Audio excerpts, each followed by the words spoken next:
Ramadan peut aider les personnes qui veulent perdre du poids. Il y a plusieurs raisons. D'abord, il y a moins de repas, puisque en fait le laps de temps entre le ftour et le sahur est très court. Donc ça va être compliqué de faire vraiment 3 repas. La plupart des gens vont faire que 2 repas, donc moins de repas. Deuxièmement, pendant la journée de jeûne, vous continuez à faire vos tâches quotidiennes, donc vos tâches ménagères, votre travail, vous dépensez de l'énergie, mais par contre vous n'en consommez pas. Donc vous êtes obligé de puiser dans vos réserves et ça va forcément vous aider à perdre du poids.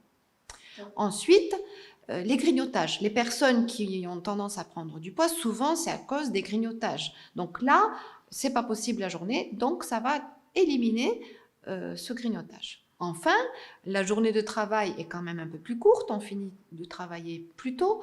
Pourquoi pas mettre en place pendant ce mois de Ramadan une marche juste avant le ftour et ça va aussi contribuer à la perte de poids. Alors bien sûr, la condition va être d'éliminer peut-être certains mets traditionnels qui sont très énergétiques. Alors quels sont les aliments bien sûr à éviter au ftour si vous avez envie de perdre du poids pendant ce mois-là?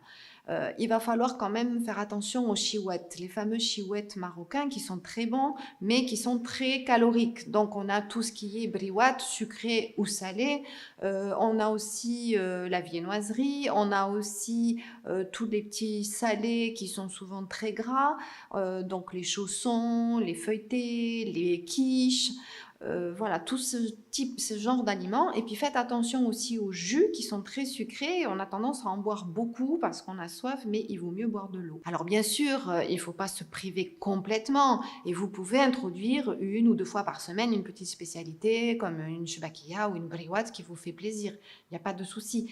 Finalement, le plus important, c'est aussi les quantités. Alors vous allez me dire, qu'est-ce qu'il faut manger finalement? Alors, il faut prendre des aliments sains. Donc, par exemple, pour tout ce qui est féculent, il vaudra mieux prendre du pain, des petits bot-bot, de la pizza. Pour ce qui est protéines, des œufs, faire des petites brochettes, du poisson au four. Ne pas oublier de prendre des légumes. Vous pouvez les prendre sous forme de soupe ou sous forme de crudité. Privilégiez tous les aliments qui sont riches en eau. Vous pouvez prendre la harira, bien sûr. Vous pouvez prendre des fruits frais, des fruits secs, des dattes, des amandes. Et toujours, bien sûr, il va falloir contrôler la quantité. Et n'oubliez pas, bien entendu, qu'il faut boire beaucoup. Dans un processus d'amaigrissement, déjà, on demande toujours aux patients de boire beaucoup et pendant Ramadan, encore plus.